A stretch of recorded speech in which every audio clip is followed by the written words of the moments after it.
谢谢师，我的声音您能听到吗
？We respectfully request the Sangha great virtues for the sake of this assembly and all living beings.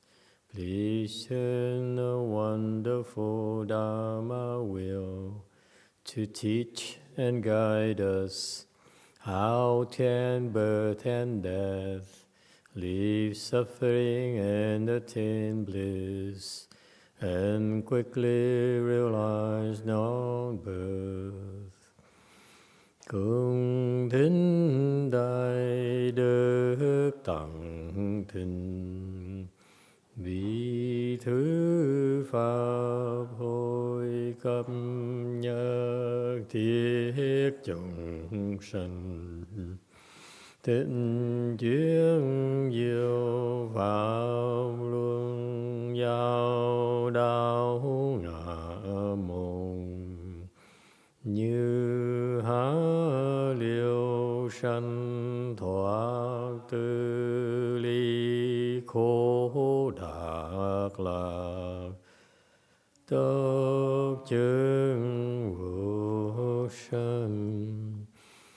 Homage to the Blessed, Noble, and Perfectly Enlightened One. Nam mô Sa Đan Thô Chú Chế Đô Yê A La Hờ Đi San Miao San Pu Tô Xế.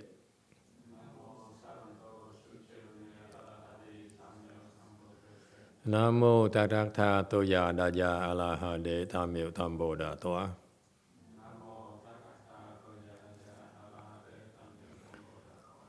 The unsurpassed, profound, subtle, and wonderful Dharma in 100,000 million aeons is difficult to encounter. Now that I'm able to see and hear, I will receive and maintain it. I vow to fathom the thus come one's true and actual principles.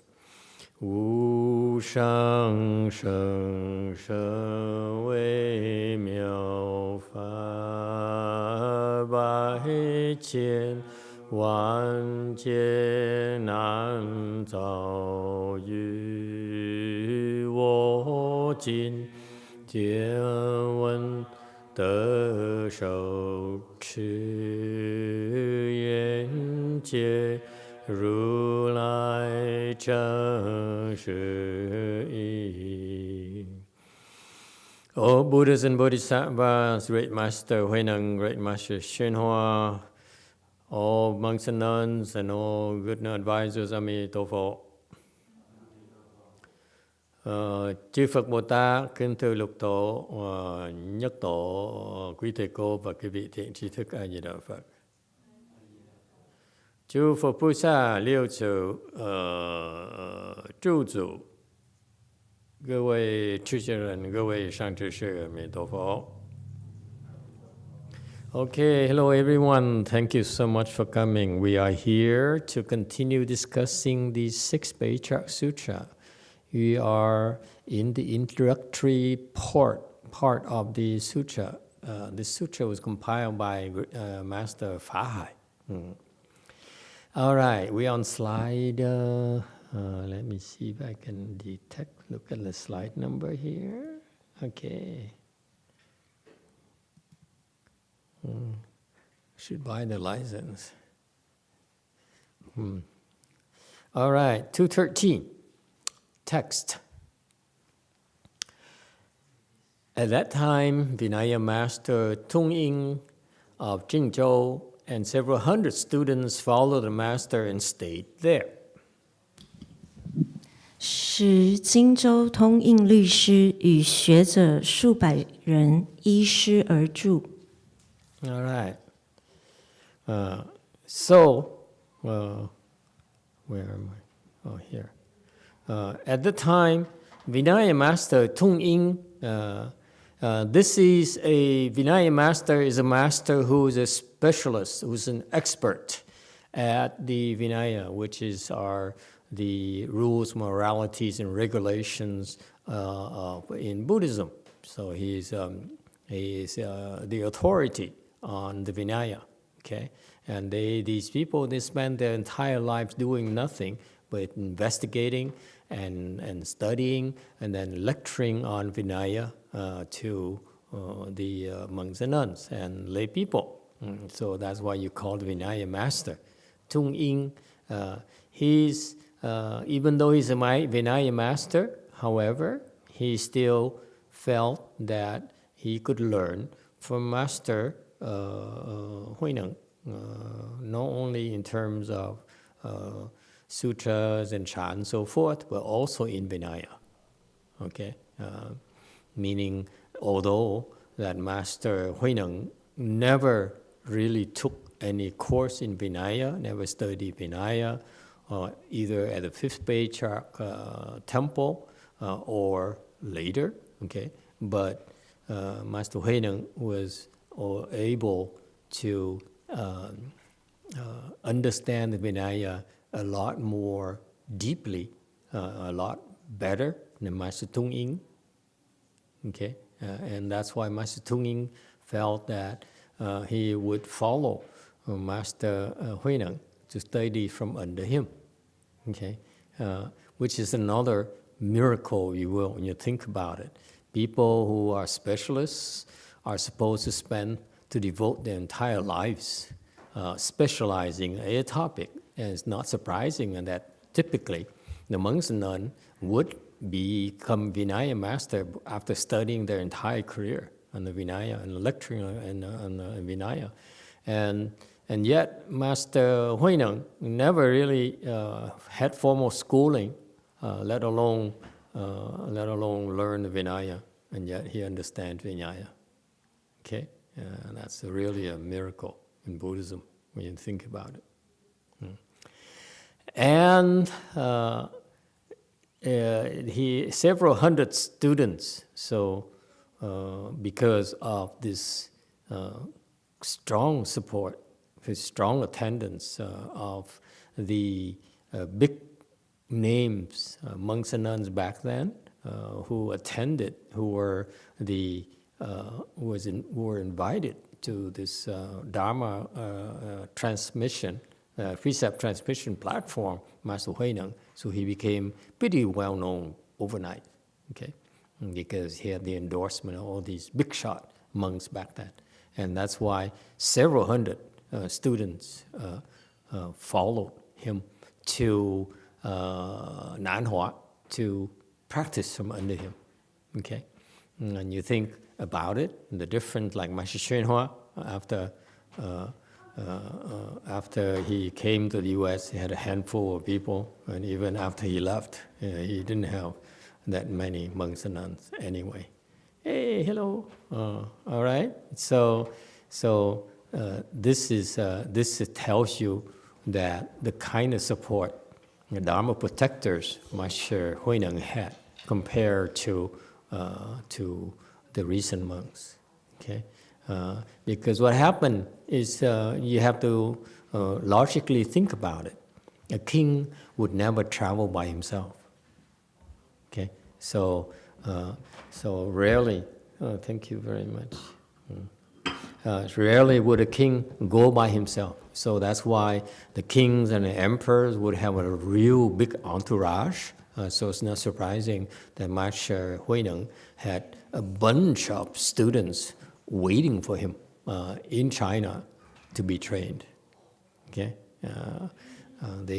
before Master Huineng even came, my guess would be that they were born into China and waiting to serve him, to study from under him.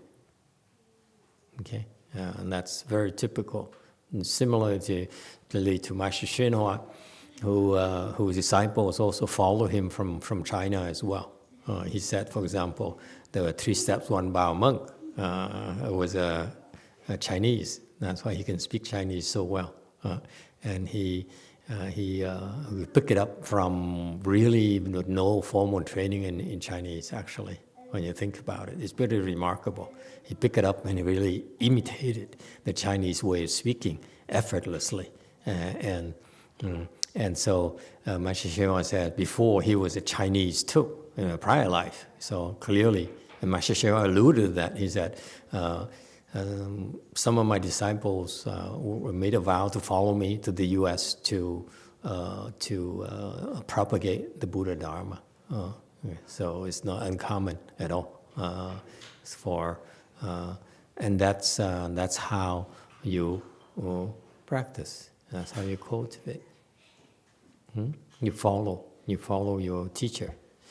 All right, just like the 1,255 bhikshus used to follow Buddha everywhere. Okay, right there is the Buddha Dharma, how the great students practice the Buddha Dharma. Okay.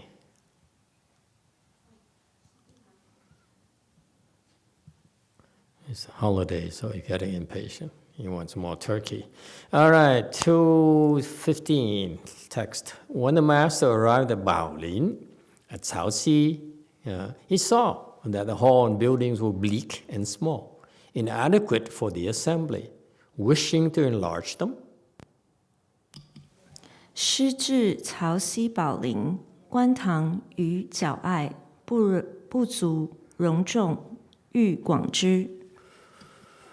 Okay, so he says that when he came to the temple pretty small and not in a good condition. Okay, and so that's why he used the word inadequate. Fa Hai used the word inadequate. He says according to the standards of Master Huineng, he felt that he needed better facilities in order to train his students. Okay, and so that's why the train not his students, also the people who would come there in order to be trained. Okay, I'm sorry I use the word trained because to me it's a very formal thing. It's not a casual thing at all. When you talk about if you hear Master Huineng anywhere at all, you go there to be trained, to be taught. You don't just go there just to participate. You know, it would be it would use your time. Okay, you get what you wish because you're casual about it, and that's all you're gonna get. Whereas for great teachers like Master Huineng, this is a once-in-a-lifetime opportunity. Again, I'm sure I told you a few times already. He taught me for 1 minute or less, and that's something that I'm using right now to train you, to train the people. So, and if you're able to come and stay in his facilities, would be incredible blessings. Okay, it takes a lot of blessings to be able to do that. Okay, so you go ahead, Wei Mao.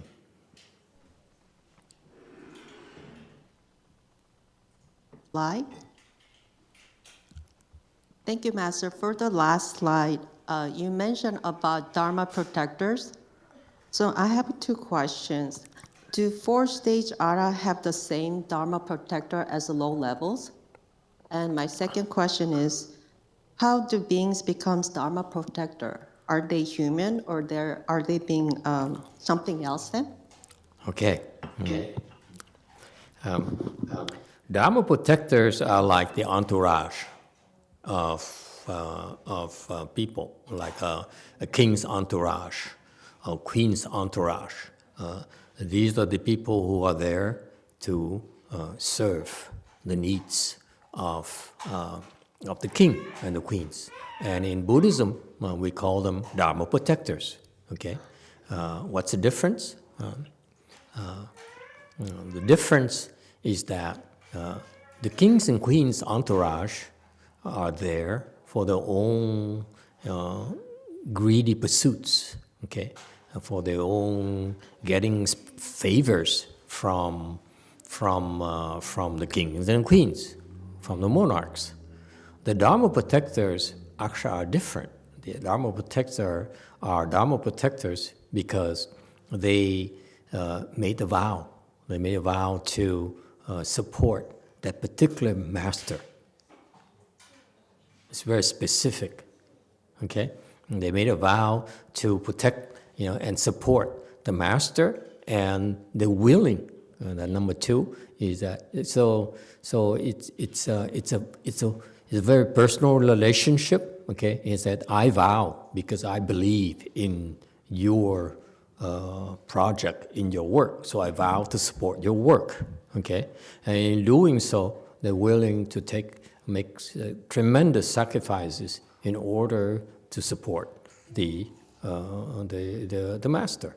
Okay, so that's why. For example, in examples of Dharma protectors would be like the Buddha himself. He's surrounded by so many Dharma protectors. The first line, when you get anywhere near the Buddha, you see these 1,255 bhikshus staring at you. What are you doing here?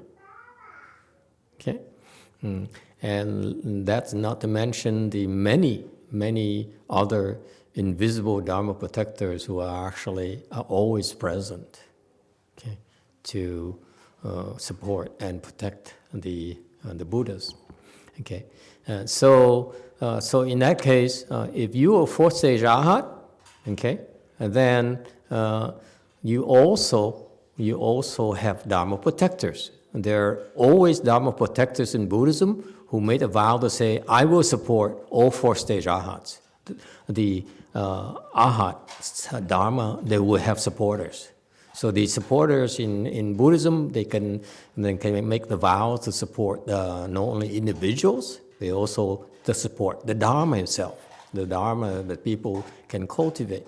Okay, and that's how they indirectly support Shakyamuni Buddha, support the Buddhas. Okay, support the propagation of Dharma. So yes, so the answer to question number one is yes. The fourth stage Arhats also have the Dharma protectors. Okay, but if you will, fourth stage Arhats is Dharma protectors are different, a different low level, because the needs of the fourth stage Arhat are a lot less than the Bodhisattva, for example. Okay, so the Arhats, even though they have Dharma protectors, but they tend not to be very powerful or not numerous in numbers. Okay, and how do you become a Dharma protector? It's by making vows. You make vows to protect the Dharma, follow and protect the Dharma, and that's how these sages know that you in the past made vows. They will come and ask you to support them. Okay, they make themselves available for your support. Okay, and I have a funny anecdote for you. You care to hear about it? I'm not sure I should tell you. This is kind of personal and embarrassing. Okay. So when I was, you don't want to hear that, right? You do? You do? Oh no. Okay. When I was a novice at my master's temple, my master died on me, and one of the first things I knew somehow I believed in was that I need to look for a good no advisor. Okay, so I looked and I couldn't find anyone. So what did I do? I said, why don't I do the smart thing? Why don't I make a vow to support the 2nd Patriarch? Okay, that way, maybe he'll manifest and tell me who he is so that I can support him. Okay. That way, I'll be taught at the same time. You see, it's so smart. That's so crafty, you think, okay? And so I prayed and I made a vow in front of the Buddhas and Bodhisattvas. I vow to support the 2nd Patriarch. I'm very sincere about this, okay? So I vowed to make the thing, and I waited and waited, and no one came to teach me. No one came to announce himself or herself as 2nd Patriarch. I was so disappointed. I said, failed again. And so I went along and plodded along, and somehow went through this training here, the Wei-Yang training here that I had to go through. After I finished, I decided I didn't know what to do. My Shishwa told me to start teaching. Okay, so I said, okay, you want to teach? I teach. I don't know what I want to teach, but I teach because Atri said so. And you don't ever give me any instructions, so I don't know what to do. So I would come back to the seated 10,000 Buddhas and take a look at what they do, okay, and participate in their assembly. I said, well, at least I support them. Okay, I should support them. It's my master's Dharma anyway. So lo and behold, one time, 2nd Patriarch came and waited for me in a parking lot. I was in my van reciting, at the time I recited and, recite forward to hands and eyes everywhere. Okay? Figuring that's the best thing possible of my time. And so I was reciting, I was at one of the assemblies, Dharma assemblies, I was reciting in my van because I was bored of those people. And then, when I hit the bell, the gong to begin the ceremony, I opened the van door, and I was about to go out. I realized, wait, the 2nd Patriarch. I knew him, and I knew about him before that already. Okay, but the 2nd Patriarch was there. I was parking in the parking lot, and he was there on the way out. So he's kind of stood there in the middle, to cut me off. Okay, I cannot do anything but pass by him. It stood there, and I walked down and said, "Oh, that's him." And then he sent me a message. He says, "You see how much work I do? I can use some help."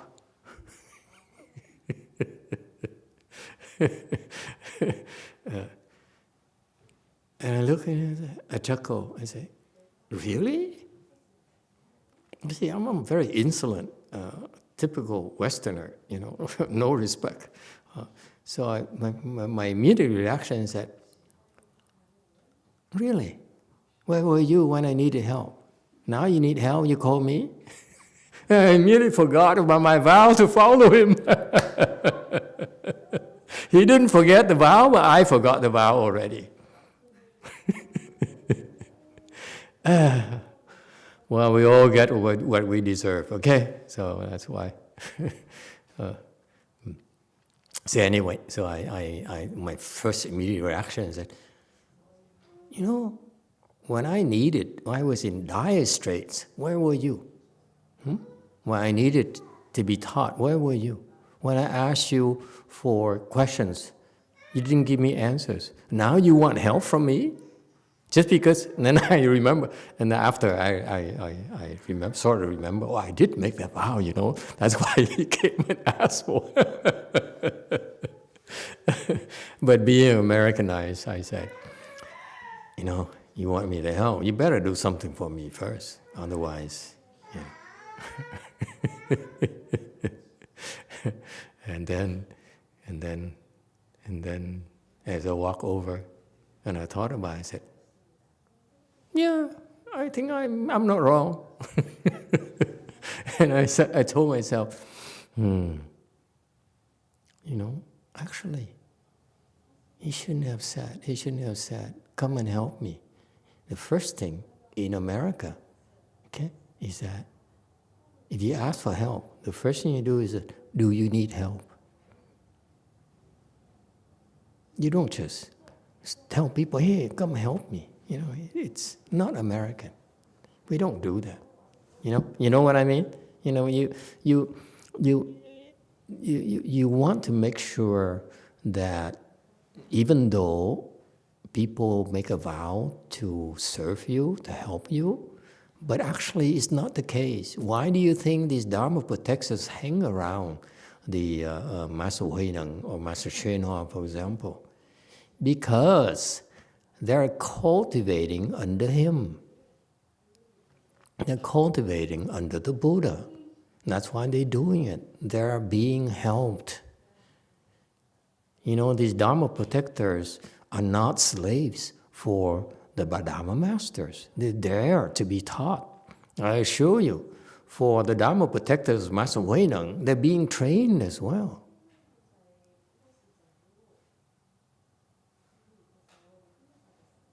All right? They are doing it because it's very beneficial for them. It's a one-way street at all. It actually, they get a lot more out of being Dharma protectors than cultivating by themselves, going it alone. Okay? So, you be a Dharma protectors by making a vow. That's the primary vehicles. Okay? Yeah. All right. Any other questions? Yes.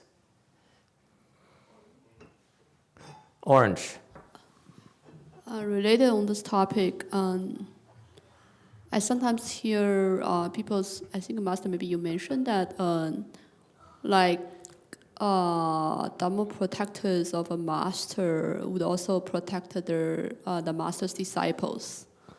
Does that work automatically or always, or it's like only it's qualified by some circumstances? There are some Dharma protectors who are protectors, particularly there because they're protecting the Dharma. Okay, so for example, the 42 hands and eyes have Dharma protectors. Okay, and therefore, the Dharma protectors of the 42 hands and eyes of that master. Okay, so each master who transmits the 42 hands and eyes has his or her own Dharma protectors. So far, so good. Then that's not just Dharma protectors of the people, but also of the Dharma, and that's what it is. So when that happens, then when, for example, when you transmitted the 42 hands and eyes, okay, along with that particular Dharma there, you're being sent the Dharma protectors to support your practice. Okay, as your level increases, the Dharma protectors will get stronger and stronger and stronger. That's a very important distinction. Okay, with that particular Dharma, without protection, you won't have a prayer of a chance. They will stop you cold turkey, they would harm you, they will discourage you, and will let you fall out of orbit very, very quickly. Okay? So yes, in their case, there is not uncommon for the Dharma protectors to support and protect the disciples as well. And that's what they do. Okay, so he says, let me go back to this thing here. Inadequate for the assembly. So you saw there are different kinds of assemblies who are there to according to the dictionary. Okay,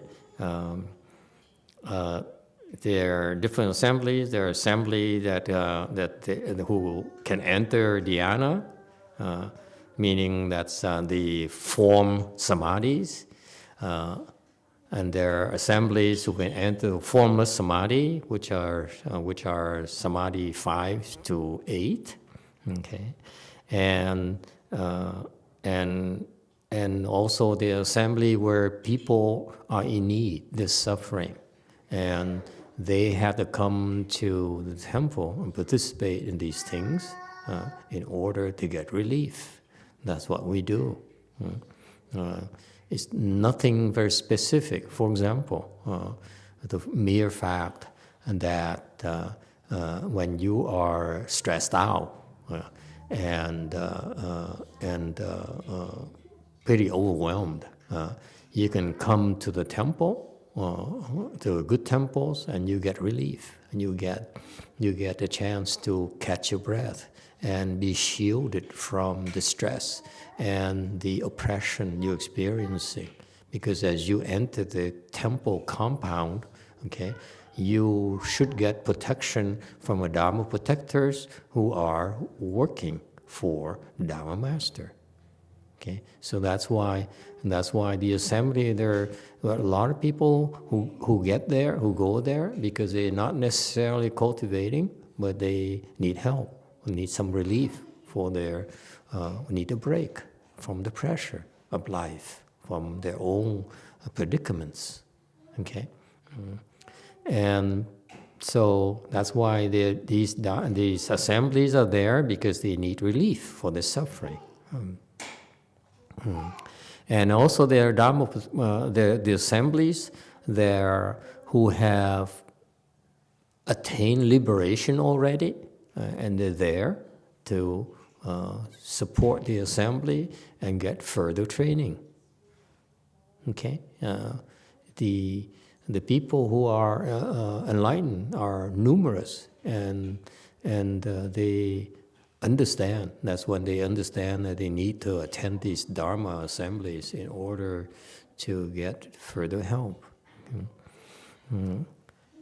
And so another assembly that the dictionary also discerns is that the Dharma assembly of these people are more difficult to deal with, and the people are from the non-Buddhist faith. So they're there because they need help with their cultivation, and they carry a lot of baggage. These people, it's a lot of work, a lot of trouble. Okay, because the non-Buddhist faiths are very sticky. Once they count you as their followers, they don't let go that easily. So when they come, they bring a lot of problems to the assembly, and it's a lot of work. Okay, but we need to accommodate those people. Okay. All right, 217. He paid a visit to the villager Chen Yaxian and said, "This old monk comes a donor seeking a sitting cloth's worth of land. Is that possible?" 随业里人陈雅先曰：“老僧欲就谈月，求作具地，得不？” 218, commentary. This old monk, that's how the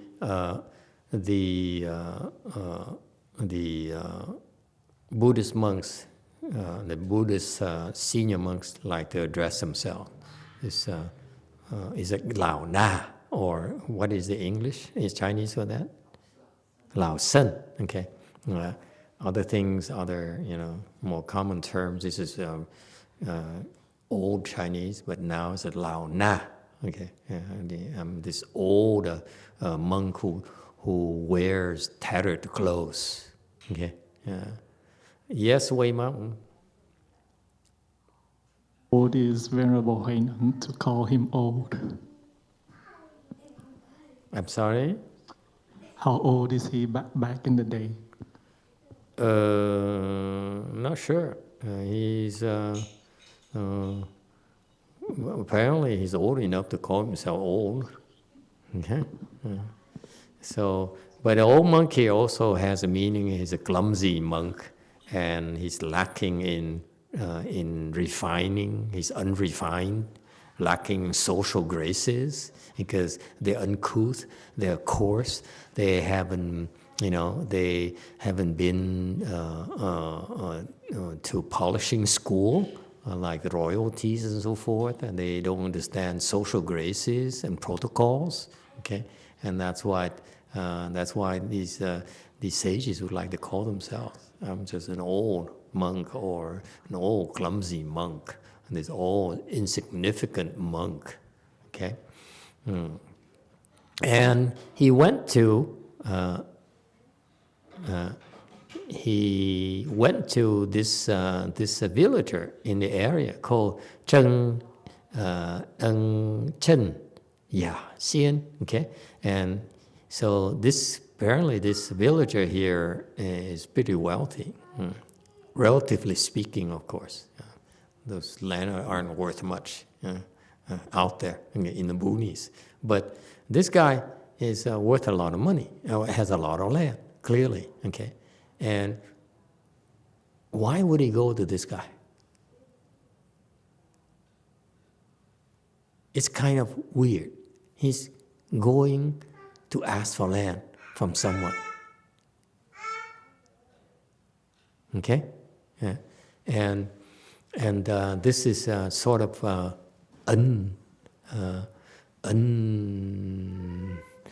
unconventional in a way, because with a sage like Master Huineng, you don't need to ask. Okay, you're supposed to set the example and not go and ask people for things, and yet he came and asked this person. Okay, and so that's another indication for you to see that that guy is a Dharma protector. He came there in order to help Master Huineng build, Nanhua temple. Do you see? That's how these great sages, they operate. They send, their entourage, to pave the way in advance. Okay, before they would come, because otherwise would be a waste of time. For him to go around and ask for money and build, buy the next plot of land and wait for the next plot of land to be available, and so forth and so forth. That's the difference between cheap monks and the big monks. Okay, and he said, "Can I get a sitting cloth work of land?" So the sitting cloth here is the Dharma instrument, Dharma tool that the monks have. Okay, and back then they don't have, and they live in the forest, and therefore, so they use this sitting cloth to protect their clothes. Back then, the clothes are very expensive. Fabric is very expensive, and even though they collected these sashes from. They made these sashes from collecting the discarded rags, okay, and sewed them together. But these sashes are pretty hard to come by, so you need to protect them, okay, and keep them clean. So that's why you use sitting cloth, okay. And it's square in shape, has specific colors in Buddhism. It's all regulated by the Vinaya, have certain colors only, and can be 1 or 2 layers, 4 if it's too old and too thin, and you do 4 layers, and also this is one thing that we don't do anymore. Is I find it cumbersome to spread the sitting cloth about. This is what the Chinese did at my master's temple. They always carry a sitting cloth around, and before, when they meet with someone, with the senior monk, okay, they would, they would do, they would spread the sitting cloth and would bow to that monk, okay. So this is a something that monks and nuns are supposed to carry with them all the time, within reach, okay. Otherwise, you're breaking precepts. All right, 219.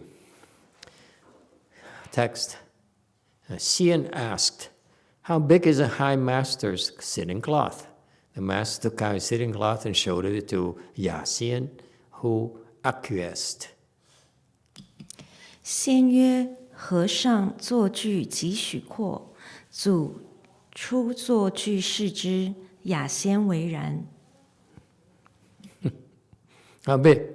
Okay, this is businessman. He says, okay, so if he says how big here is a businessman talking, and that's why you lose a little bit of your merit and virtue. If you have to haggle, you have to negotiate. Okay, you still see land being given, land being donated. Okay, supposed to not worry about the value, okay? And therefore he saw the thing, Faxian, and said, okay, well, you want that much land. He would agree. But it's kind of funny when you think about it. Why would you bother giving a small piece of land, by the sitting cloth work to a monk? But he said there's a humor here. You can see, okay? And so, 221. They're not stupid. Rich, you don't become stupid. You cannot hang on to your money. The patriarch spread out his sitting cloth, and it completely covered the 4 borders of Cao Si. The 4 heavenly kings appear and sat as protectors in each of the 4 directions. 师以坐具一展，尽照潮汐4境，4天王现身，坐镇4方。All right, so they spread it out and it covered, a big area, and so that's why YongHua is a huge area of Cao Si, that village there, that area there. And it's just in case you forgot, Cao Si here is Chinese for Joge. People, you know that, right? Joge in Korean means Cao Si. Okay, so can the Sunims help us out? Why the rationale for the Joge order to call themselves Joge order, which is one of the most powerful and biggest Buddhist associations in Korea?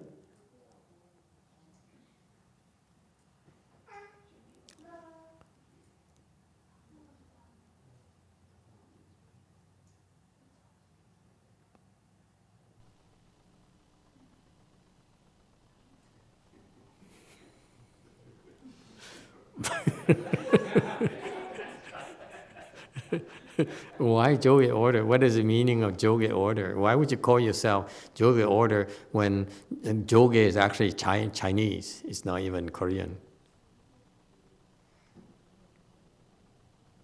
Can't hear you. Unmute.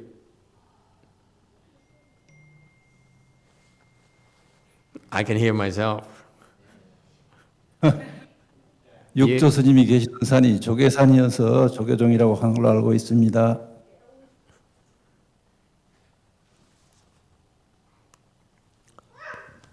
Because 6th Patriarch reside in the Joge mountain, that's why they decide to use the Joge. Oh, it originated from the Joge mountain, which is named after Cao Si in China. I see. Okay, thank you. It was unclear to me. Thank you very much. Okay, so it's from, that's where where originated from, the Joge Mountain. Okay, very good. Okay, and when the sitting class was spread, the four heavenly kings came and sat in each of the four corners. Okay, the heavenly kings are the protectors of the world, meaning that their job is to rule over and keep the ghosts and spirits under control. Okay, the ghosts and spirits are the troublemakers.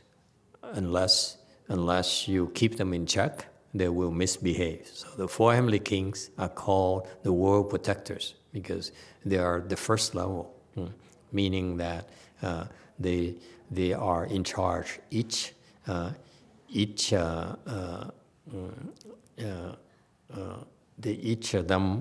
them are in charge of different types of ghosts.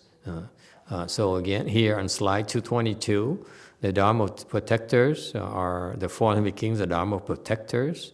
They protect under the heaven.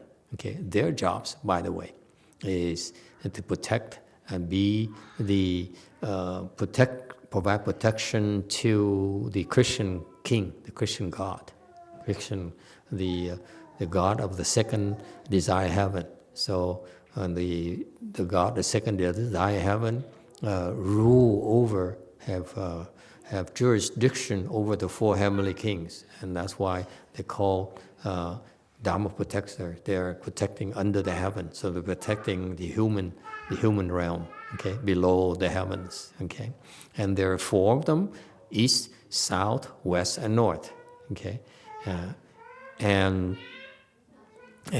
so each of these four here, east protects the country, south is called south because it's in charge of it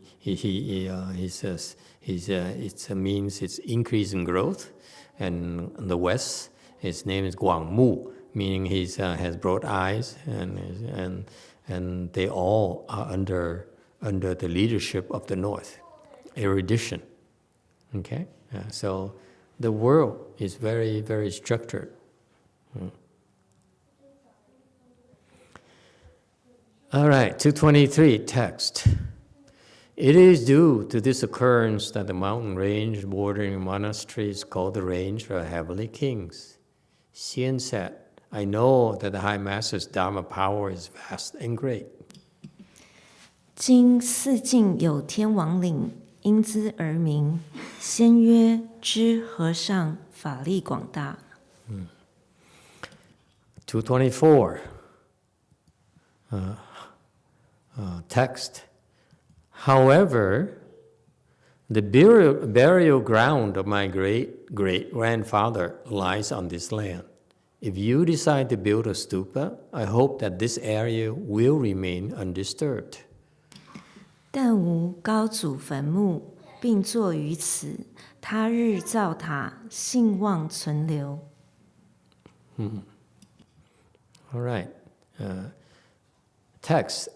Next. As for the rest, I wish to offer it up to be an eternally treasured place. 余愿尽舍，永为宝坊。226. This ground has the following current of a living dragon and a white elephant. Level only heaven, do not level earth. 然此地乃生龙白象来脉，只可平天，不可平地。And so the elder requested a few favors from the master. So I give you a lot of land, but please don't disturb my ancestors' tombs. And level only heaven, do not level earth. Okay, so apparently has excellent feng shui, and this happens to be a dragon's domain. You know, that's where dragons resides over there, under that jurisdiction of dragon. and has a flowing current. Okay, very good feng shui. Elephant-shaped mountain. So what does it mean? Level only heaven, meaning some elevated areas, and so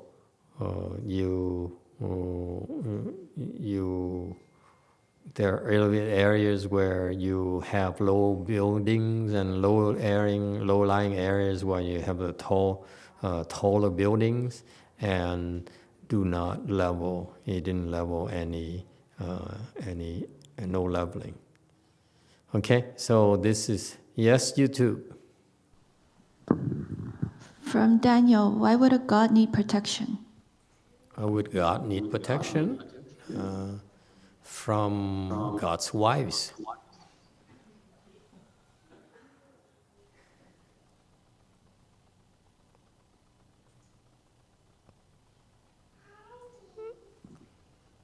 Why wouldn't God need protections?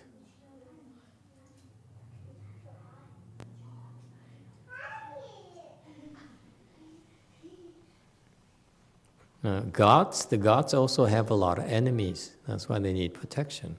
Everyone has enemies. Even Buddhas have enemies. That's why we all need protection. Okay, 228, text. Later, the monastery was constructed according to his words. The master roamed within his boundaries and would often stop and rest at places where the scenery were nice. 嗣后营建，一依其言，师游境内，山水胜处，则弃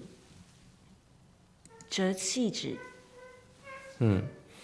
Okay, so when you make a donation, so when you make a donation, okay, to the Triple Jewel, you can specify your wishes, and then the monks and nuns are obligated to honor your requests. Okay, and actually, monks and nuns have to be extremely careful. If you go against the wishes of a donor, then you're in big trouble. You fall to the house. Okay, even the smallest amount. If someone, for example, gives you money for $1 for food, and you go use it to go spend on something else, and that's a violation of the rules and regulations. Okay, so that's why the monastery was constructed carefully according to his words. Okay, and the master roamed these boundaries, and it's a huge area, so there's very scenic areas and so forth. Okay. 229, accordingly, 13 aranyas were completed. Among them, the present Huaguo hall, the site of the Baolin, Bodhimanda, was decided. 随城兰若13所，今日花果院，立即4门，其宝林道场。And you see, this is where again it confirms my suspicion that Master Huineng is no ordinary person, no ordinary bodhisattva. I believe he must be a Buddha. Okay, because his job was to teach, not to worry about constructing buildings and so forth. Okay. And so he needed to expand it, expand the temple. He came and asked, someone, give me a land. He said, okay. and then of course they needed remodeling and building stuff, and it was built quickly, and so that's why he never had to worry about that. Okay. In contrast, for example, Master YongHua and Master Xu Yun had, to build, construct monasteries and repair monasteries and so forth. Okay, and that's time wasted when you think about it. Okay, and so I feel that Master Huineng had so much support that that to build 13 big building like this at the time is a huge undertaking when you think about it. Okay, and so 13 of them were completed, and the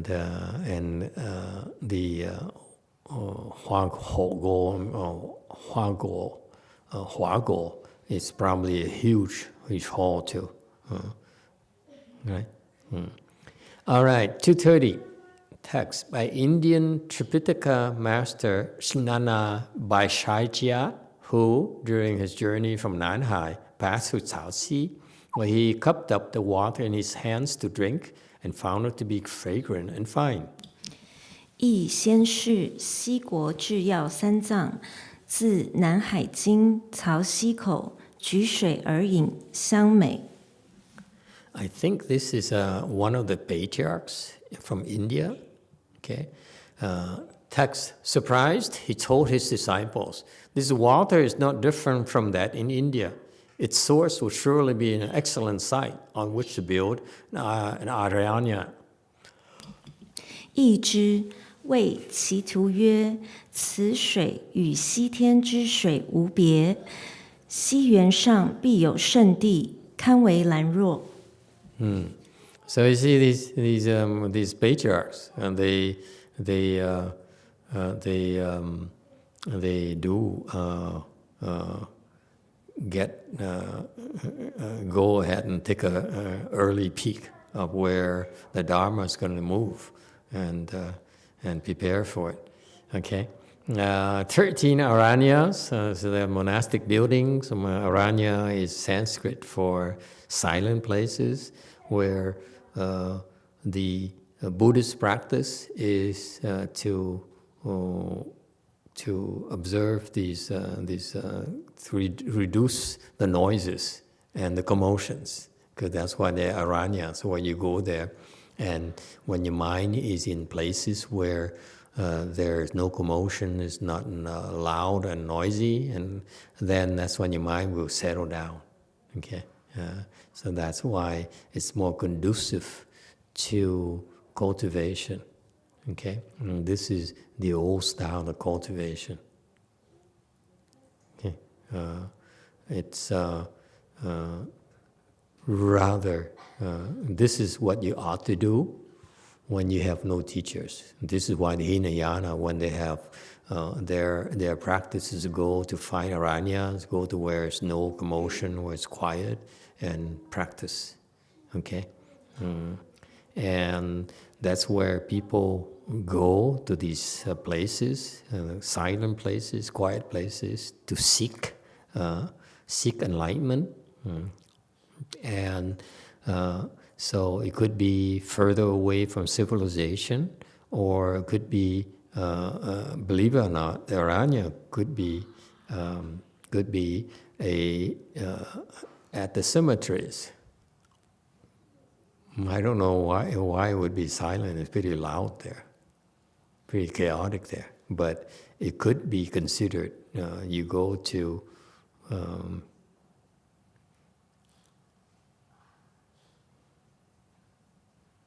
oh no, it's not in a cemetery. I'm sorry. It's isolated areas away from the villages, or Aranya. I'm sorry. Strike the cemetery. Not that. It's illogical. And another type Aranya is where left-home people stay and practice. Okay.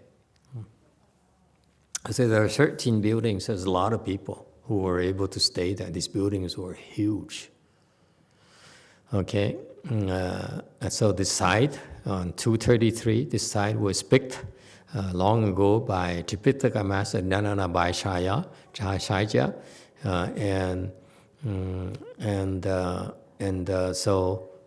so it's pre-arranged, if you will, already.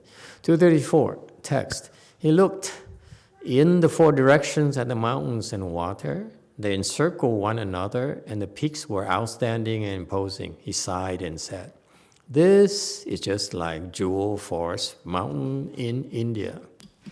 四顾山水回环，峰峦奇秀，叹曰：宛如西天宝林山也。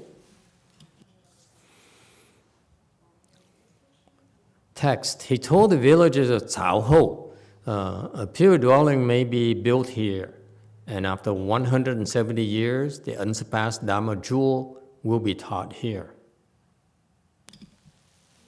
乃谓曹侯村居民曰：可于此山建一梵刹，170年后，当有无上法宝于此演化。All right. So Caohou is the descendants of that village there. That's where the descendants of General Cao Cao, okay, the big general of the three warring states. Okay. And so the patriarch knew and made a prediction already. 237, those who attain the way in this place will be as numerous as the trees of this forest. It should therefore be called Baolin. 得道者如林，一号宝林。So go ahead, Wei Mountain. Master, so that is the Baolin. What is our Gold Forest Temple meaning? Well, it's only, we don't have enough jewels. We only have gold here in California.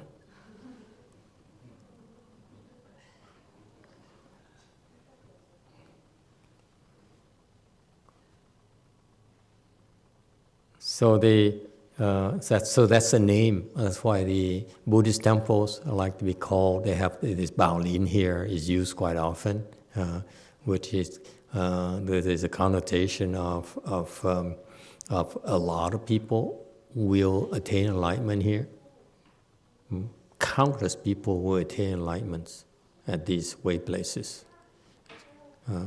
Text. At the time, magistrate Hou Jingzhong of Shaozhou reported these words to the emperor, who assented and conferred upon it the name Baolin Bodhimanda. 时少州穆侯敬中以其言具表文奏，尚可其读，赐而为宝林。So they reported it to the emperor, and the emperor agreed and named it the temple. Cost him nothing anyway.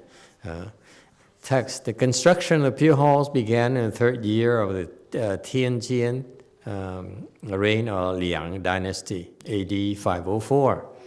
隋臣范公盖始于梁天监3年也。 I don't know why he would have to record all these things. Okay, text. In front of the hall was a pond in which a dragon often swam, bumping and scraping the trees of the forest. 寺殿前有坛一所，龙常出没其间，触挠林木。 All right, so that's why. 241. One day he appeared larger than ever, covering the area with a thick mist.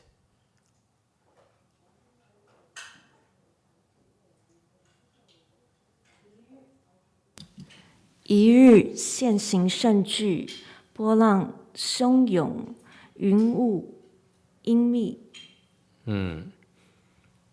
So you see, if you have fog in Freeway 5, could be from the dragons. Text, the disciples were all afraid, but the master scolded him, saying, "You can only manifest a large body, not in a small one."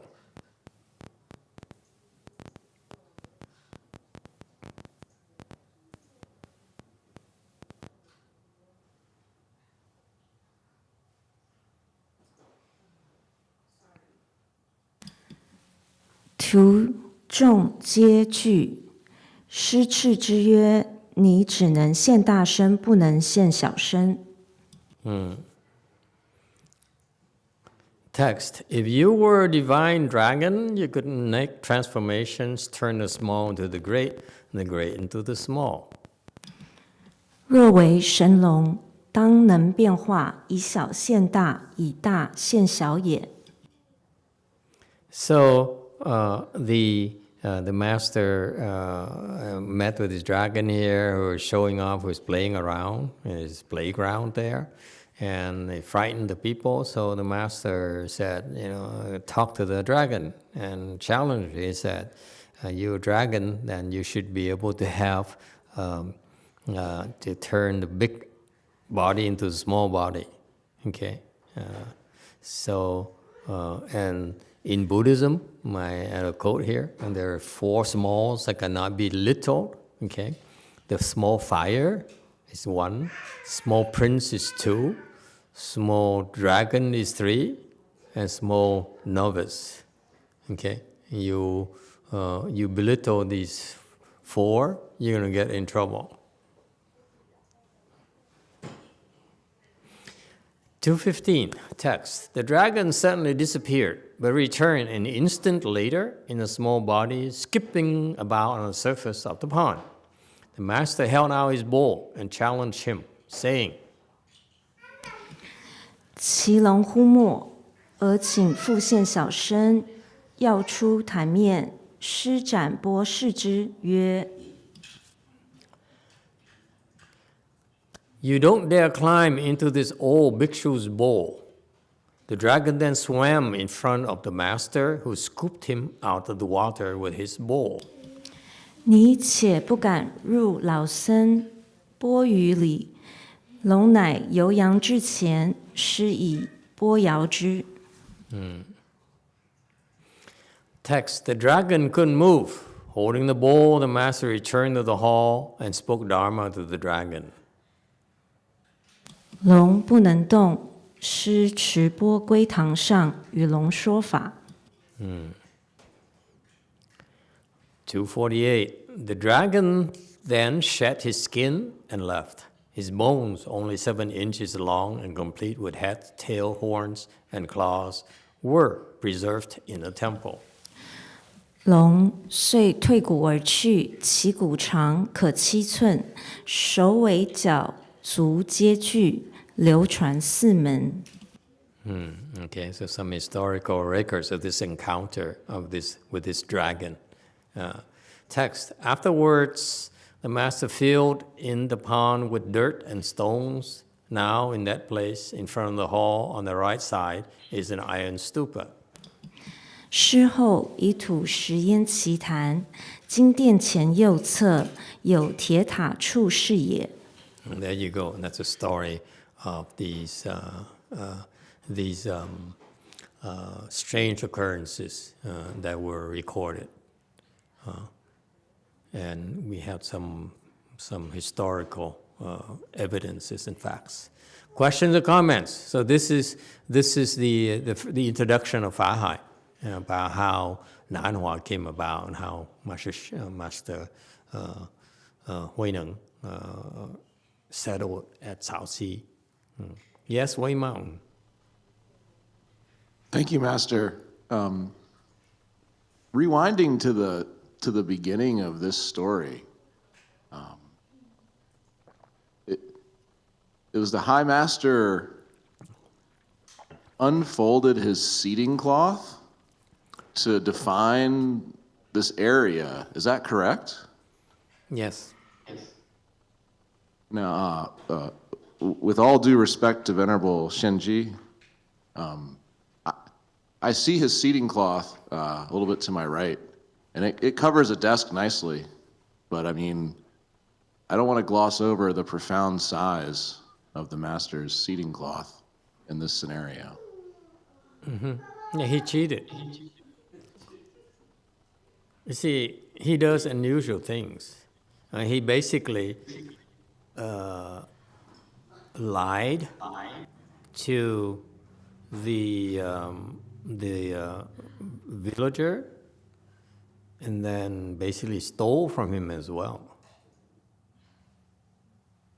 If you strictly speak with the facts, that he did mislead the villager, okay, in order to steal from him.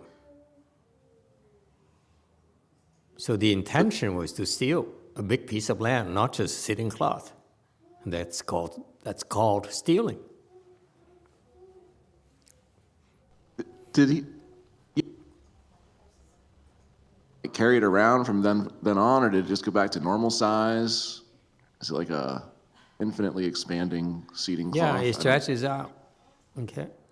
So what happened is that he threw out, he took his sitting cloth and threw it out, and it covered the big area, the entire area, basically. Thank you, Master. I hope you get to have a similar seating cloth if you're put in a similar position in the future. I know that he always have up to something. It's not like I don't get it. No. He gets it. It's just that don't forget to get such a sitting cloth. Apparently, is one of the treasures for the Chinese. They didn't bring it to the United States.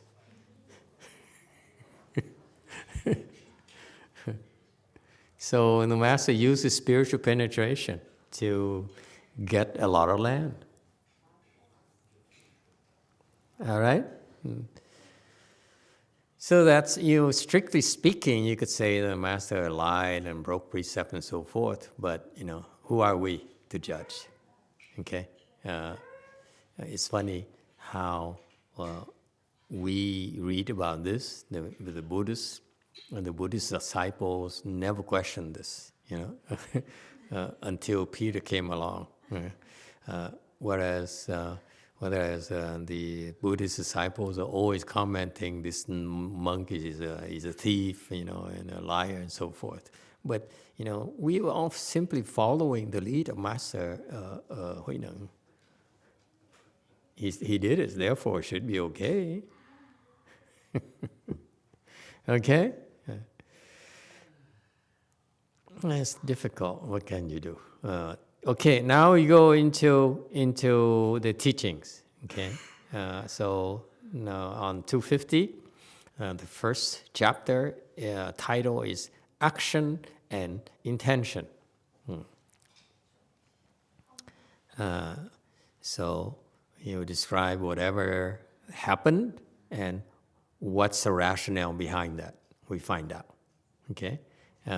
So here, on 251, the commentary is that in his own words, the Patriarch explains what he did and why. 252. At one time, the great master came to Baolin. Magistrate Wei Si of Shaozhou and other local officials ascended the mountain to invite the master.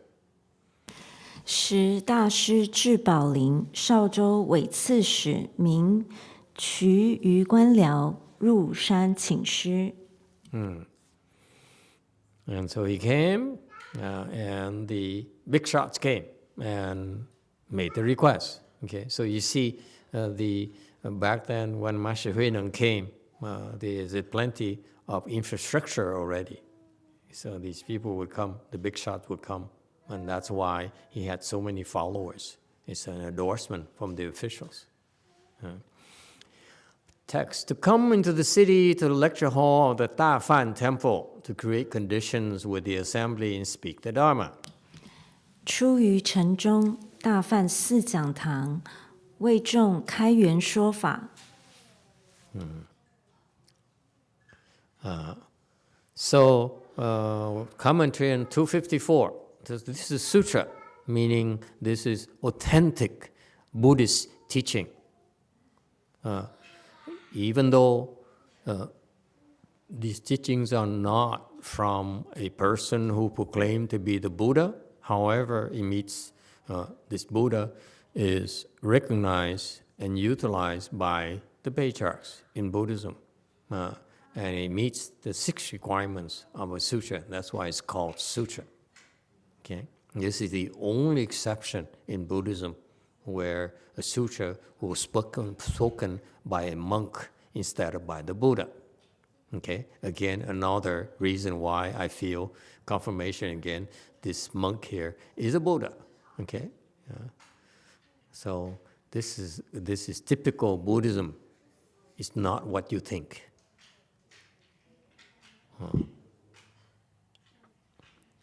So the 6 requirements are the place, that's Baolin, the host, 6th Patriarch, the time, okay, that one is spoken back then, the faith, so they bowed to this, and the hearing, meaning the hearing of essentials of the Dharma, the assembly, magistrate, officials, and so forth. All right, so this is a Buddhist sutra that it's okay to pursue. We can learn great principles from here. 255, text. After the master had taken his seat, the magistrate and over 30 other officials, more than 30 Confucian scholars. 是身座，次历史官僚30余人，儒宗学士30余人。So after he took his seat, the magistrate, the person who was highest ranking official there, and among over 30 other officials who are his lieutenants, and more than 30 Confucian scholars, these are opinion leaders. 256. And more than 1,000 bhikshus, bhikshunis, Taoists, and lay people all made obeisance at the same time, wishing to hear the essentials of the Dharma. 僧尼道俗1000余人，同时作礼愿闻法要。All right. So they all bowed to the master. Okay. And these people in the assembly include the monks and nuns, okay, those big shots, monks and nuns, Taoists, who were the rivals of the Buddhists back then, very influential with the government officials, okay, as well as lay people, okay, they all bowed, okay, to the master.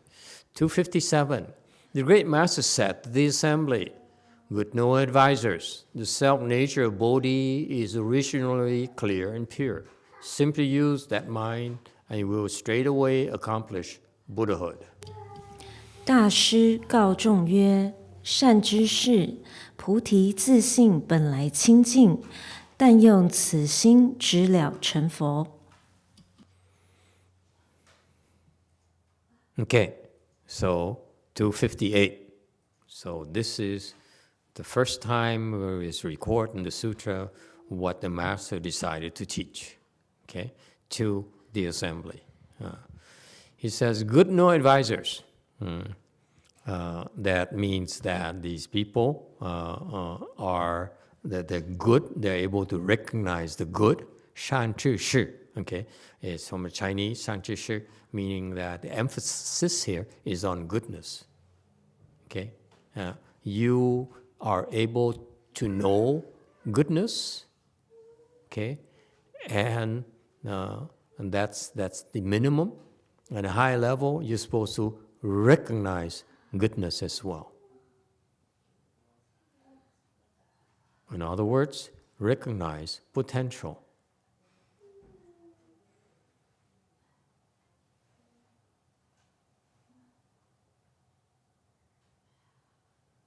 Right? That's why you're a good no advisor. The self-nature. Self-nature is a Buddhist concept. Okay, the self-nature here is the self-nature here is enlightenment. Is enlightened. Is the self-nature here is pure. Is pure and still. Jing jing pure. Okay, they're pure. This self-nature here. Your self-nature, the master says, your self-nature is pure, untainted. Okay, This is what you own. This is your makeup. Simply use that mind.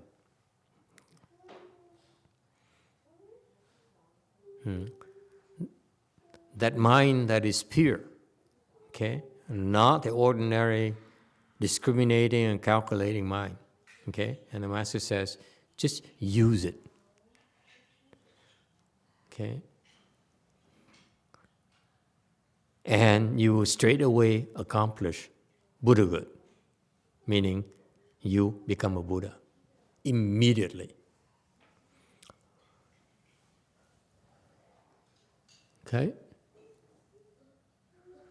See, and this is his signature. He says the first thing he taught, okay, recorded here, is that the sudden teaching.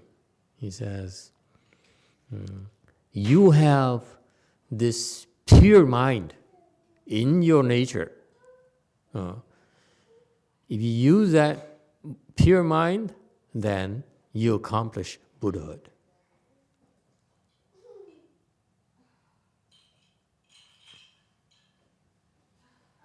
You realize Buddhahood. Any problem with this? Is it true? Is that simple? Yes, it is that simple. I'm sorry, simple but? Simple but difficult to do consistently.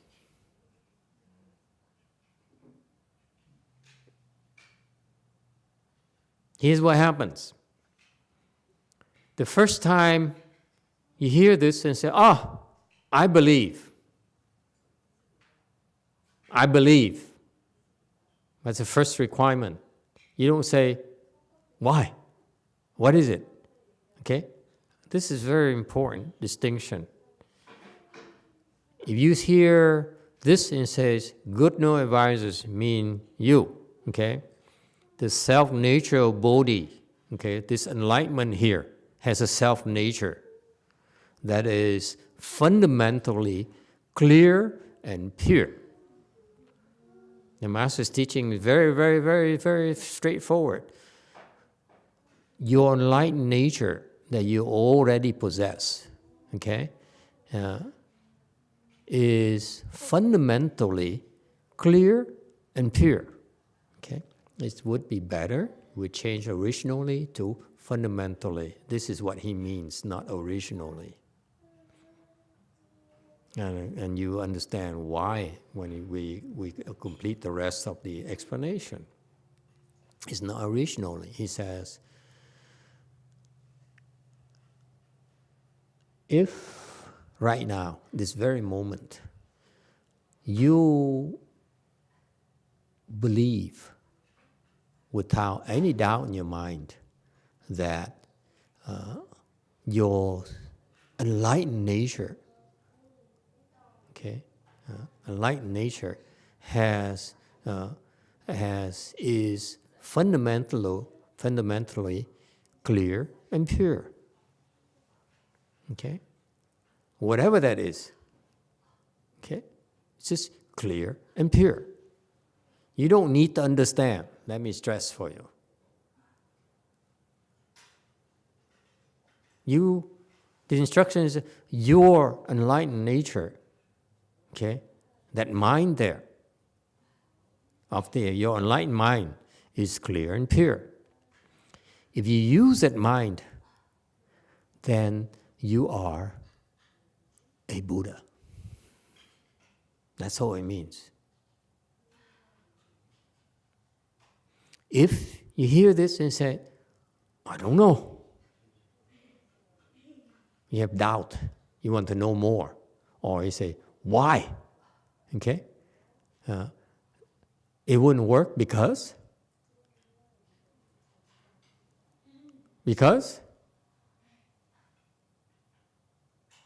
you're thinking like an ordinary person who questions, who has doubts, who demands proof, who wants facts.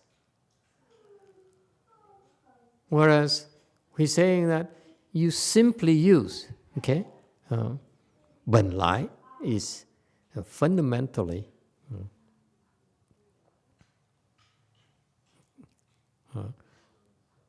yeah, you can do originally. I prefer fundamentally. Originally is okay too. And do we need to refresh this?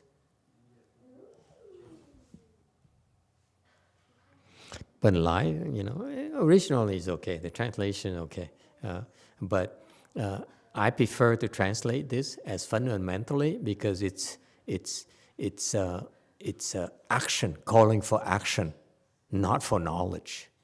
If you use originally, then it's more of a knowledge base. What fundamentally here is preparing for action. Okay. Thì bần lại精进,但用自信，持了成佛。So you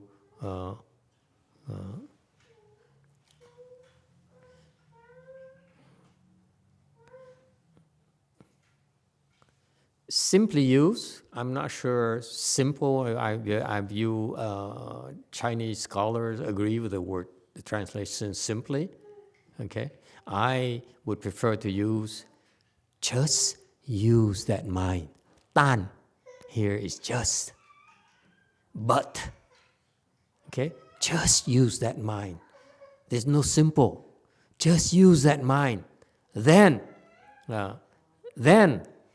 you directly accomplish Buddhahood. Can you change it, please?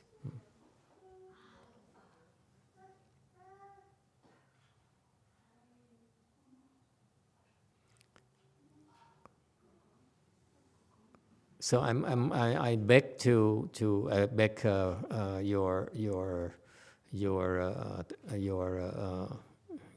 tolerance, because I took a little bit of liberty to change bần lại into fundamentally. Originally is a correct and precise translation, but I would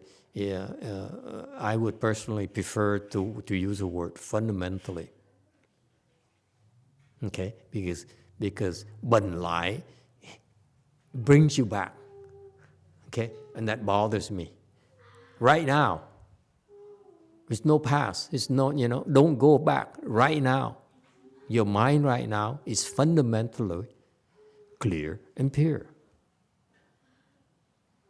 Bần lại is more precise. He says, originally it was pure, but now your mind is not. That's what it means. But there's no need for that. You don't even need to go back and say, before you appear, now you impure. It's not relevant to the teaching. The teaching says, doesn't matter who you are. You should know that in your enlightened nature, your mind has a mind that is clear and pure. If you use that mind, then you accomplish Buddhahood. No chan, no nothing. No need to recite mantras. No need to come to the temple.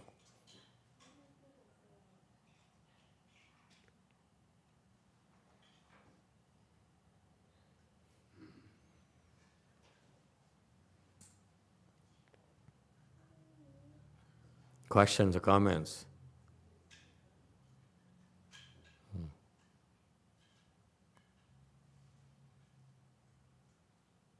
Okay, so if you go ahead, JMT.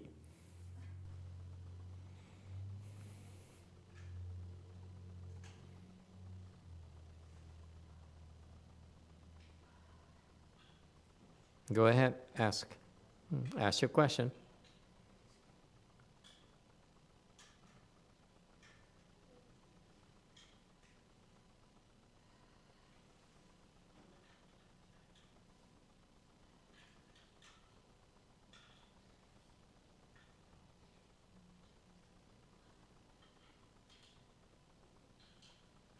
예, 감사합니다. 그런데 그 본래 자성을 왜 이 인간들은 계속 부정하면서 살고 있는 거죠? 이상.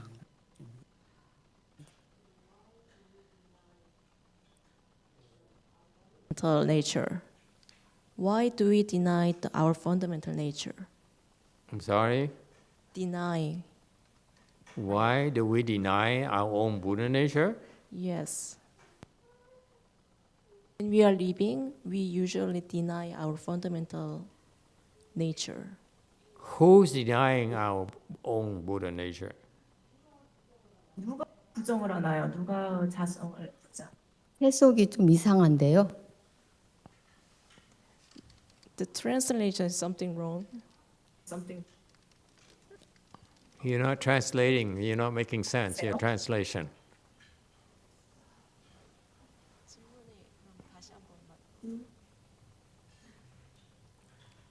What did she say?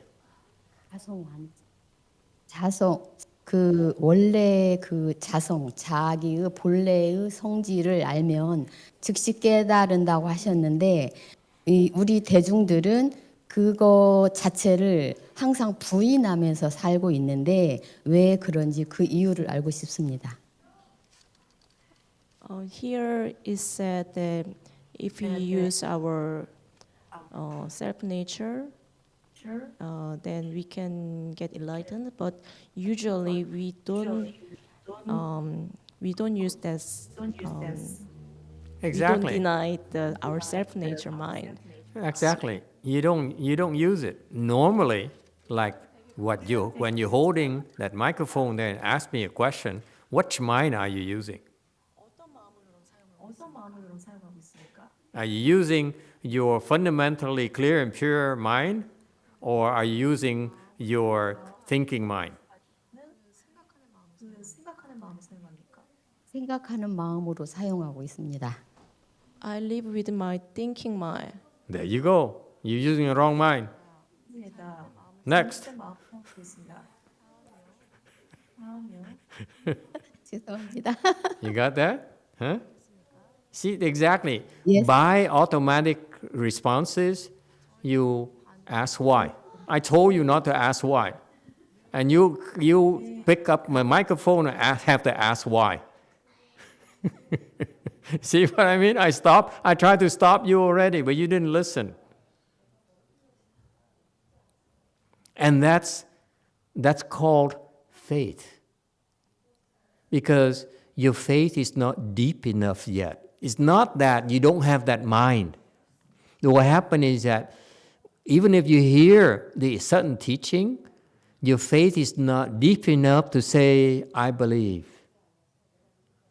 You hear this teaching here, certain teaching, you said, you want to understand. It's not something that can be understood. Okay? This is very important. Let me make the distinction for you.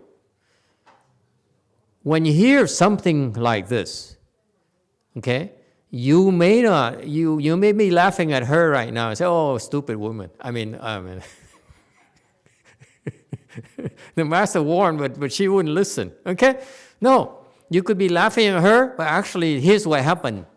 As soon as you heard my statement, I explained to you, you need to have faith, okay? And what happened is that those of you who did not ask the question, actually I say, I don't believe it. I'm not so sure. Agree or not? Huh? And Liam would say, only my husband would believe it. Okay, or Jung would say, my wife would never buy into this. Okay? He wouldn't say anything. But this is how you react to the teaching. You have doubt. Or you say, no, that's not me. I don't know. How is it possible? Okay? Because we are too smart for our own good.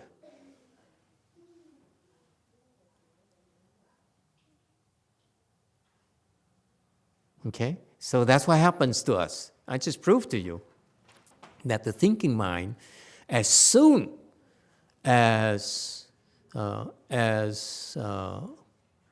possible, it jumps, it takes over. It's good for, for calculating and making money, making profits, but it's not good to become a Buddha. That's all. You need to distinguish the two. There's time for you to use this mind here to earn a living, make, and live your life, okay, with your family, your normal life. But there's a time where you can put it aside and use this originally or fundamentally clear and pure mind, enlightened mind. And that at that moment, you are the Buddha. That's all. It's not something you can understand. All right? Questions, comments? And that's why I preface this with, if you have faith, because what happened is that if you have faith, there's not a single iota of doubt in your mind. Because as soon as you hear this, some of you say, oh, I respect Master. Master must know what he's talking about. But I don't know. It's for me. I don't get it. I don't see how it's possible for me. In all due respect. Yes or no? That's what happened to me. Okay? I said, with all due respect, Master Hui Nang, more? Okay, Wei Mao. Thank you, Master. I really like changing the word from originally to fundamentally. Because it removes all debates. It Bodhi removes is all processing. Bodhi is unchanging. I've changed over time, and the best way I've found to turn off my thinking mind is when you cross your legs. It's like you're Indiana Jones, and you're at an excavation site, and you're digging or you're pickaxing, and the pain is just trying to get back to that Bodhi mind. And maybe one day you're lucky enough and you can kind of see it, and you get like a little brush, and then you're just brushing away the dirt so not to hurt the Bodhi mind. But you don't have to really think, you just do it. It just takes time. Yes, precisely. Thank you for pointing it out. This is your reality. What happened is that you have this autonomous response where your mind kicks in immediately. Anything happens, what's that? Yes, go ahead. Light blue. I just want to come and share my own thinking. I was hearing this, and then the first thing I was thinking, it's not like I don't believe it. I believe it. But then the first thing I was thinking was like, but how? How do I do it? Precisely. And then I realized that's meaning also kind that of non-belief, and then meaning I don't believe it. yeah, I can do it. it's a different It's form. just with all due respect, I don't think I can do it. Yeah. Okay. Well, no, I was doubt not yourself. thinking about. I was not thinking about I cannot do it. I was just trying to. I was already trying to optimizing or calculating. I was like, how do I do it? It's like, okay, what's the next thing I do? Like, how do I understand this to do it? So it's not like I don't believe I can do it, but I'm trying to, actually get to, trying to do it. That's just The my own calculating way mind, of thinking. Yeah. The calculating mind taking over. Yeah. That's what happens to us. Okay, and this is why we make you go through this training of full lotus where it hurts so much. Okay, that your thinking mind says, oh, I don't know, I give up. That's when the pain stops. When you're still thinking, it still hurts like crazy. Then when the mind says, oh, I know, I'm too tired, I don't care anymore, let me die. And then the pain starts ebbing, it's decreasing. Okay? And this is to tell you that this teaching here is not for you. meaning you're not ready yet. This teaching here is for the people, if you have reached a certain level, not even fourth stage Arhat. Fourth stage Arhat cannot do this even. You can't, okay? And so you need to reach a certain level that where this thing will kick in, okay? And you'll be able to do that. But for us, confused people who are so controlled by our thinking mind, we can't do this because of that thing called doubt.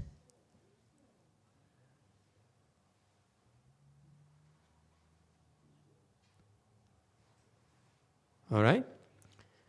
On the other hand, why is it given then? Why is it given to us in general? Because on the other hand, there's some people who don't cultivate at all. They don't practice Chan at all.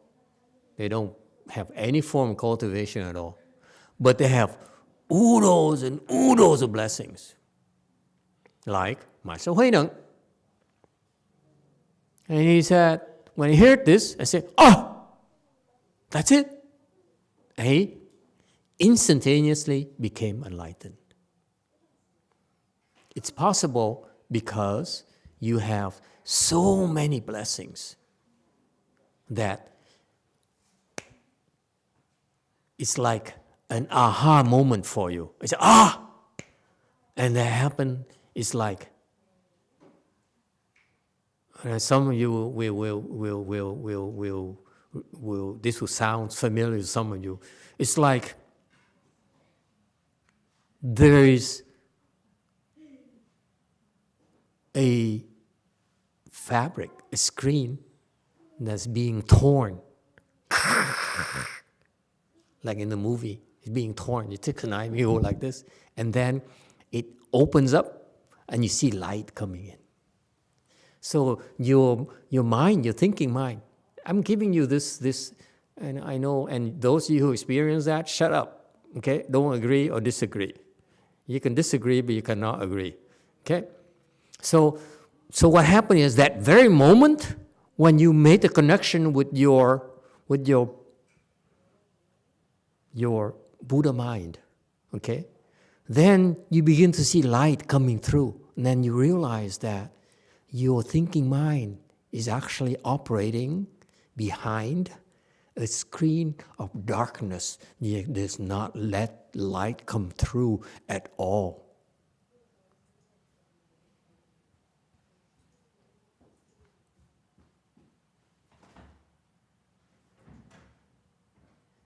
Okay.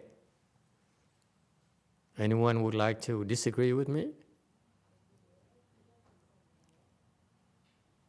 Okay, it's fascinating because then you realize what you're seeing with your thinking, with your eyes and everything else is actually being covered up. Your eyesight, your perceptions are being covered up.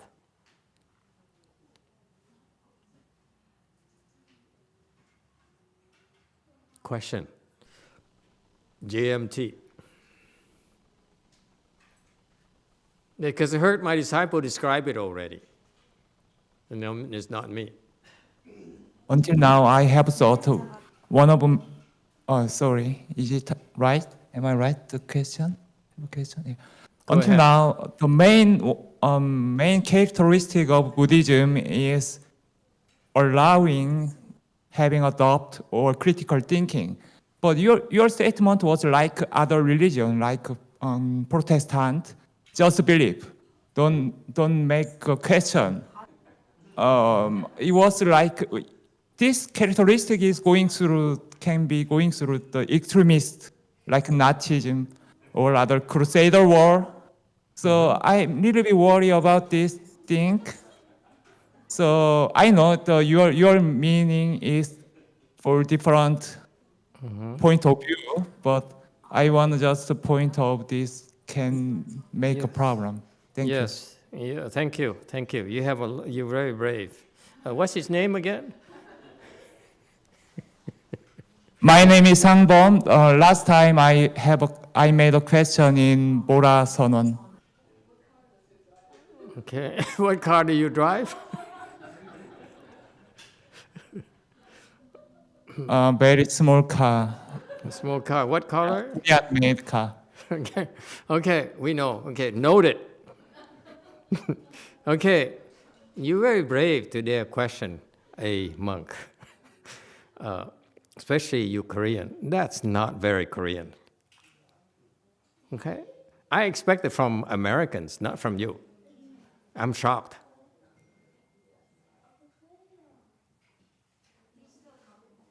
They ahead, were repeat. post-grad school for 2 years, so I learned how to have a critical thinking. It's very Critical important to be rational, and I also Very thought good. Buddhism is very rational religion. So Very good. Are you an engineer? Are you an engineer? No, I'm military officer, but I Police studied officer? about politics. What? Military officer. And yeah, my major is politics. Politics. Okay. Okay. All right. Anyone would like to give him a hard time? Go ahead. You're not going to sit here and let him have it, do you? Are you? He's comparing us to Catholicism. I feel so offended. Let him have it. Come on. Don't be polite. Let's be American. 안녕하세요. Go ahead. Yes. 한국 사람 who studied politics and war. I will share with you that I studied the same. Oh, no. The difference. It's going to be run out of time very soon here.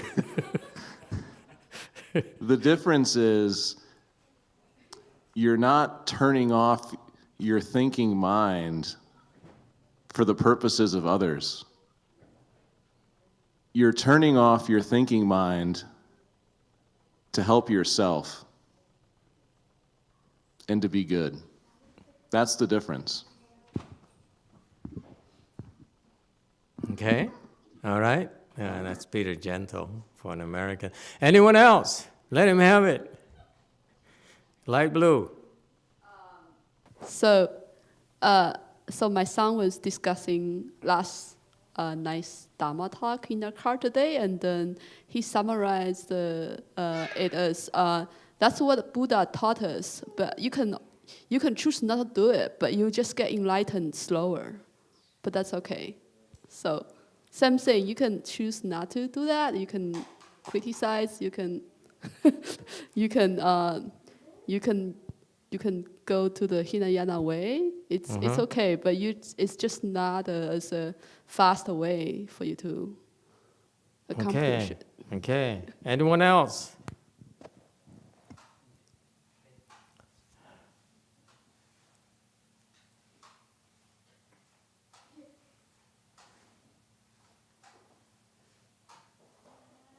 No one else? So you make me do all the work too? I lecture and I have to answer questions too? Yeah. All right. What happens in Buddhism? Yes, go ahead, Wei Mao. Master, I actually have the same question as he did, but I only have 3 tires Oh, the left. traitor disciple. Okay, and? That's also I would like to hear the answer to. Okay. Please. Okay, you want the answer? Oh, these they call themselves Buddhists, but actually they're Christians. Okay. In Buddhism, okay, I keep it very simple for you. Okay. In Buddhism, we learn there are 2 minds. One is your thinking mind, okay, the one that you use in your daily life, your critical thinking mind, as you put it. That's one mind that you go to school to train and sharpen it. All right? That's one mind. And the Buddhist teaching also says there is another mind called the true mind. Okay? And what happens in Buddhism, okay, we train our people to learn how to use the true mind, like here in slide 257. He says that true mind that my great master Huineng is talking about is the true mind. That fundamental, clear and pure is the true mind. Okay? And that's where you learn to use and control. Okay? If you don't have training, what happens is that your critical thinking mind will take over before your true mind has a chance. That I explained earlier in the form of doubt. Your question, the premise of your question is, I don't believe. You don't need to explain whether it's Buddhism or Christianity, whatever, you're not different from the other superstition and religions and so forth. The bottom line is that you don't believe. Okay? You're using a thinking mind, that's why you don't believe. Okay? And that's why the thinking mind takes over. Whereas, if, listen carefully, if you undergo the training, you still have the thinking mind to use when you're at work. Okay? To talk to your peers, to talk to your superiors, to talk to your constituents. Okay? To communicate with others, you use a thinking mind. That's fine. There's times where you said, I don't need the thinking mind anymore. I let my true mind operate. And you right now have no chance of stopping that thinking mind right now. Because thinking mind, as soon as anything at all that you perceive, the thinking mind says, I know. I don't believe. So it takes over. So the training in Buddhism, I don't know where you learn Buddhism from, but in our Mahayana, is that we train you, okay, to recognize the thinking mind, how it jumps, how it intercepts the true mind, how it does that by doubt, by asking for facts. Okay? So we realize that here, listen carefully, we realize your thinking mind operates that way. It demands facts, it doubts, it verifies, it analyzes. Yes? That's your thinking mind, your critical mind, that's what it does. And that's a good thing. However, you cannot make it stop, can you? This thing here, enlightened people, they're able to stop the thinking mind and use this fundamentally clear and pure mind. That's why we're different. You cannot stop your critical thinking mind, whereas the trained people can say, hold on, wait a minute, okay? And we'll stop the thinking mind so that the true mind takes over. This is what the great master is talking about, okay?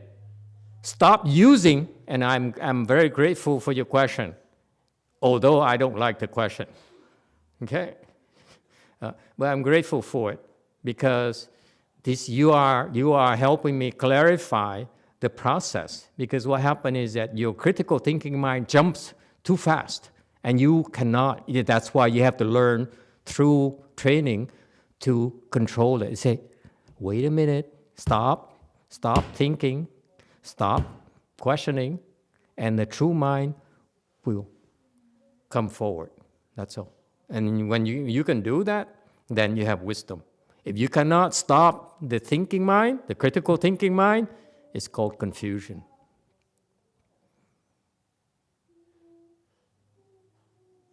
All right. What color is the car again? All right. Okay. So it's that's why you guys are so blessed that this is such a great question that helps us illustrate why you can't do it while others can. Okay? Because you need to get to a certain level where you actually are able to put a stop to the critical thinking mind who always questioning. Okay? That runs your life. Go ahead, Wei Mountain. So, Master, back in the day, I Oh, read the trader. a lot Oh, sorry. Are you happy, trader? Yes, thank you, Master, for the answer that cleared my mind. Which mind is it clear? The thinking mind. It shut down the thinking mind. This is why the Chan training is about. As you get higher, okay, trader, you'll be able to have more. You'll be more able to stop the thinking mind and say, down boy, down boy, down boy. You can actually do that. It actually clicked and then shut down. Yes. It reminds me of some story that I read back in the day when the British sent people to investigate about the yogi, whether or not they're real, because the British always claim that those yogi, everything is a fake. So they sent this one journalist to India, and he would go and seek out a true master. And he have all these questions that he want to ask the yogi. And then finally, when he found, he met, I think, the Maharishi. And then when he come in the presence of the Maharishi, he just sit, and everything was quiet, no question, nothing come out. And then he just sit for days in front of him. Mm-hmm. So does it mean when he came in front of the true master, then his thinking mind is shut down and his true nature mind comes about? No, that's wrong. It doesn't work like that. You wish it were the case, it's not true. What happens is that your thinking mind has many layers. And on the surface, for that particular guy who went and met the yogi master, who in the present yogi master didn't do anything, okay, and that thinking mind is still active, but at a low level. Okay, let me put it this way for you. Only in Buddhism do we recognize those levels of operations of the thinking mind that when we put you through this training here, we were able to help you quell those very subtle, fine thoughts in your mind that the yogis would not be able to recognize, that we Buddhists recognize. But the yogis, the yoga masters will not be able to recognize them. That's why the yoga masters. It's not as simple, because you hear this often. You hear people say, I'm calm, I have no afflictions. That person is very afflicted. That's why he says, I'm calm, I have no afflictions. That guy, D whiskey, whatever, so I made fun of him. If you really have no afflictions, you would not say it. Okay? You would act accordingly. You don't talk. And so that's what happened to these people. They have these afflictions and they cannot control them. So let me describe this for you, okay? This state here. These yogis, they have the afflictions, but they're very fine. They're very minute and very subtle. So you cannot see them. They cannot see them at all, okay? And they don't. And when they arise, when they come to the surface, the yogis are paralyzed. They don't know what to do with it. Okay? And in Buddhism, beyond the 8th samadhi, then you be trained to go into a territory where you're able to first learn not to respond to these thoughts.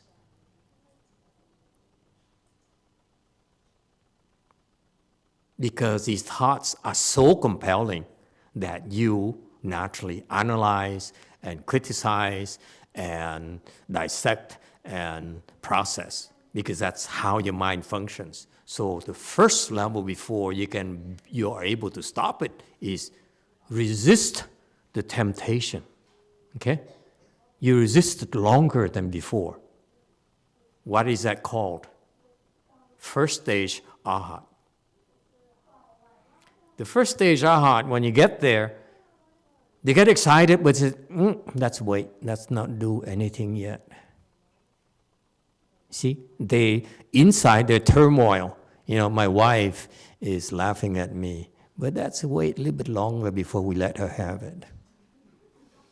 That's the first stage arhat. Whereas lower level, my wife is making fun of me, and they want to act on it immediately. You cannot help yourself.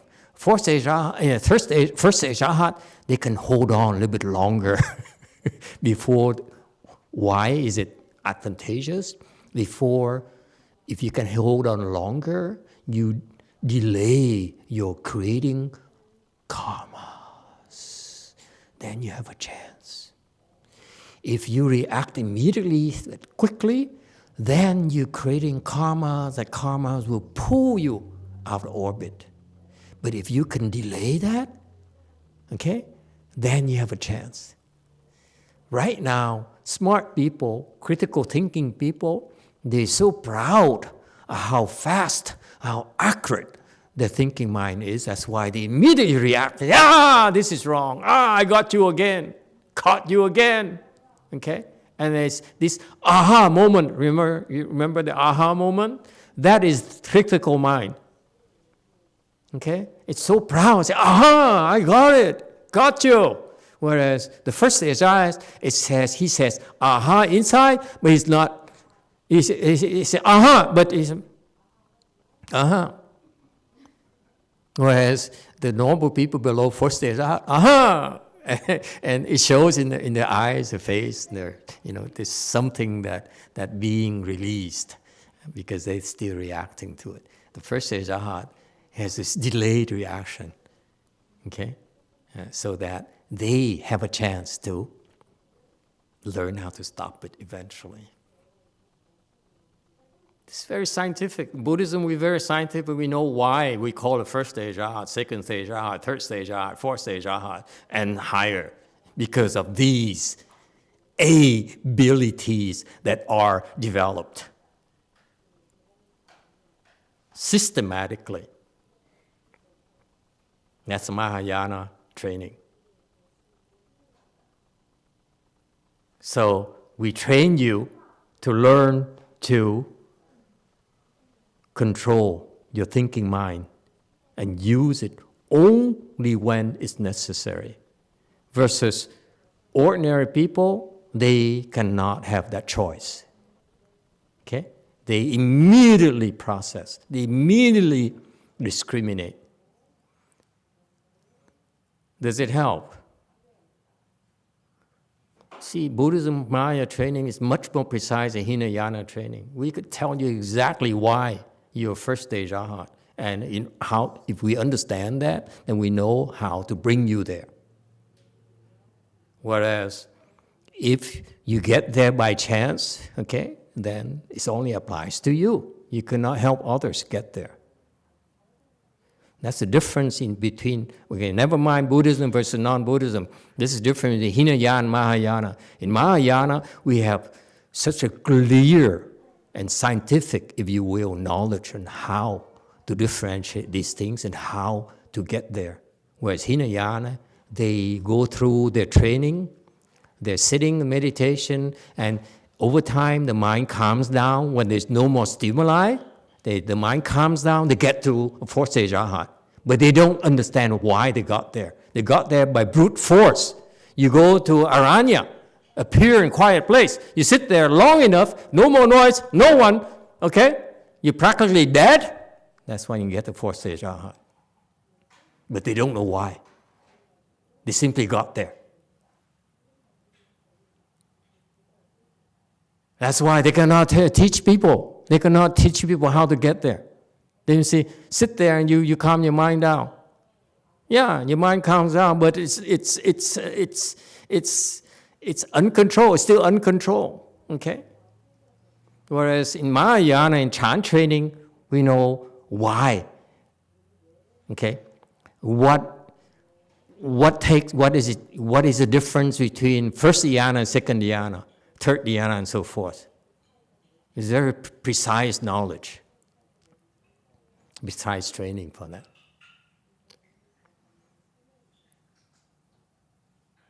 It's not haphazard at all. It's not brute force. It's finesse. It's certain teaching. It's finesse. It's not brute force. Okay, time is up. Thank you, everyone. Great question. Okay, do not harm his car, please. Thank you for the question. Thank you, everyone.